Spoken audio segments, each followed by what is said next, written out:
बात है एक जंगल की और वहाँ एक कौवा रहता था। आप जानते हैं ना, कौवे का रंग बड़ा काला सिया होता है, मगर वो बड़ा खुश था, बहुत एंजॉय कर रहा था लाइफ को। तरह तरह के खाने खाता और रात होती तो किसी भी खुशबूदार दरख्त पर जाकर रात बसर करता, एंजॉय कर रहा था अपनी लाइफ को। अचानक उसकी नज़र एक सफ़ेद कबूतर पर पड़ी। वो सोचने लगा कि मैं काला और ये सफ़ेद, ये कितना खूबसूरत है, कितना अच्छा लग रहा है, मुझसे ज़्यादा खुश तो ये होगा। अब इसी ख्याल में वो परेशान रहने लगा और उसे रात को नींद भी ना आए।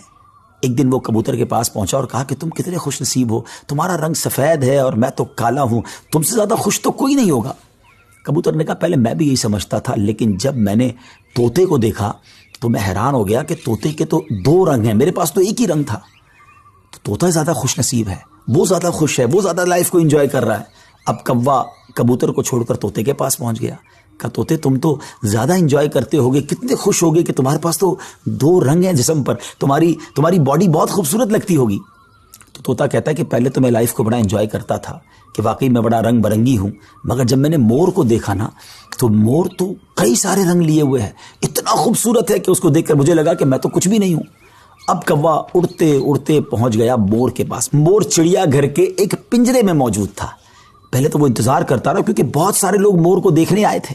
जब सारे लोग देखकर चले गए तो कौवा मोर के पास गया कि ऐ मोर, जरा ये तो बताओ तुम कितने खुश हो, कितने रंग हैं तुम्हारे पास, तुम कितने खूबसूरत हो।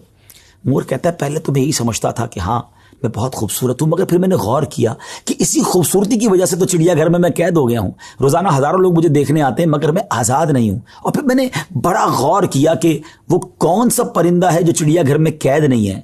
तो मुझे समझ आई कि कौवा ही एक परिंदा ऐसा है जो चिड़ियाघर में कैद नहीं होता, उसको कोई कैद नहीं करता। नाजरीन, कौवे ने जब ये सुना तो उसे एहसास हुआ कि मैं भी अपनी जगह पर वाकई खुश नसीब हूं।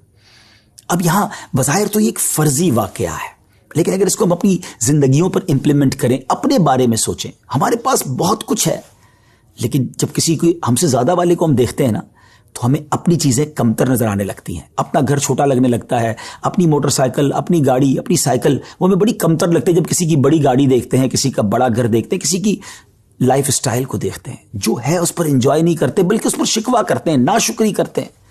इस तरह जिंदगी नहीं गुजरेगी। अगर आप हमेशा अपने से आगे वालों को देखते रहेंगे तो आप परेशान ही रहेंगे। अगर आपने मवाजना करना ही है, कंपैरिजन करना ही है, तो अपने से कमतर लोगों को देखें ना।